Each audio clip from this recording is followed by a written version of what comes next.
Hey, HIHers, Tico And Oscar. and Oscar. And we're at House of Blues in downtown San Diego with the composer and musical genius behind Battlestar Galactica, Bear McCreary. How do you follow that? So, nice to meet you. Yeah. First time performing at Comic-Con. This actually is not. It's the Oh. first time we've had the full band. Okay. Last year, Rhea's band and Brendan's band, we did an acoustic set at a club called Anthology down the street. Okay. And we did a couple of Battlestar tunes. Mostly it was their original songs. We did Watchtower and Lords of Cobalt. We had a pretty big turnout, and even we had people come up and they were saying, "Oh my God, it's so incredible to hear Watchtower live!" And it was like Paul on violin, I was playing harmonium, Brendan was on guitar and bass, no drums, and people were still like blown away by it. And I remember thinking, we got to bring the full band here and show Comic-Con fans what it's really like. Well, it's definitely special performing at Comic-Con because you have tons of Battlestar heads or Capricorns, whatever. Is there a correct term? I don't know. There's no. You know, it's got to be around another 20, 30 years before you get the. Okay. I'm guessing. Yeah. Well, it was very emotional finishing it, but as you can see, I'm having trouble letting go. So I don't know. I don't know that it'll ever be finished. Truly, I mean that I can put Battlestar behind me entirely. I mean, I think there's audiences that continue to want to see the shows, hear the score live. I mean, the music seems to be resonating with people, you know. And there's Caprica, which is a sort of another side of it. So I don't know. I mean, honestly, I'm glad that it's over because now I have this body of work that's finished. And what we do with it, how we rearrange it or perform it or share it with audiences, that can change. But like when we did that last episode, if there had been a season 5, I would have died. I mean, there's no way I could have kept going. I gave it my all, and this journey was complete, you know. So, and the season 4 record is I am so proud of how this turned out. I mean, again, There it is.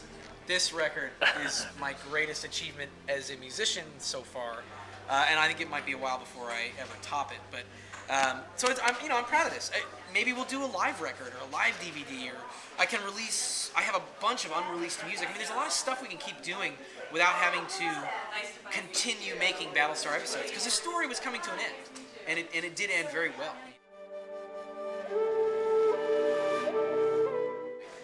When Revelations aired, I was working on the following 2 episodes, and I had seen a few more after that.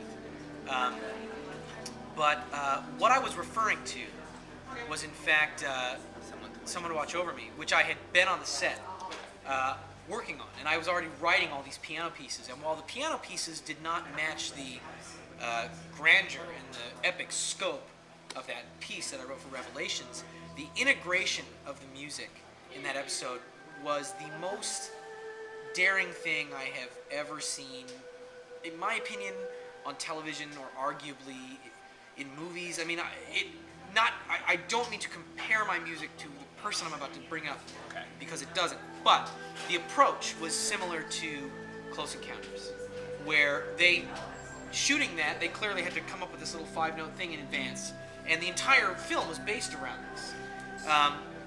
Disclaimer: I'm not comparing my score to that score because that is, but still, we had to write these pieces in advance, and the entire script was woven around it, and lines of dialogue that the composer character, the pianist character, was saying were taken from conversations I had with the writers, and I knew it would be a really powerful moment. Not to mention the sort of climactic musical scene where Kara is playing this piece on the piano, and it builds and builds, and Ty recognizes it. I mean, I just knew that would bring down the house, as it did last night when we did it with Katie, who was here.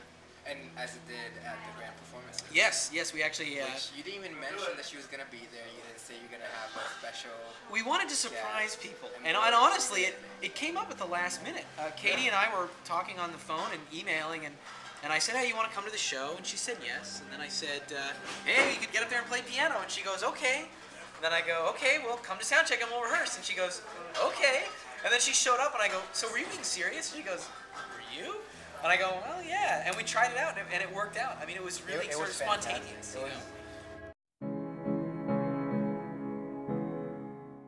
Yeah, it was very emotional for me to be up there because the writers and director of that episode were there in the audience, and we were all there on set together, and I was showing Katie how to play this and coaching them through it and writing these piano pieces, and then to be on stage in front of thousands of Battlestar fans, and there's me and Katie at the piano, and then it builds into this version of Watchtower in real life.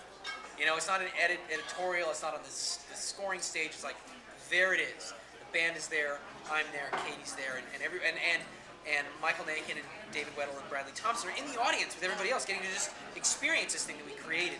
It was amazing. It was an experience I'll never forget.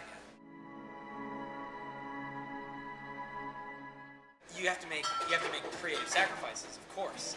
To perform the score live the way it should be done would require a 100-piece orchestra and a 40-voice choir and a 30-piece percussion section and 10 ethnic soloists and fireworks and pyrotechnics and a giant life-size Galactica dropping in on you and jumping away and like explosions. I mean, yeah, that's what you need, you know.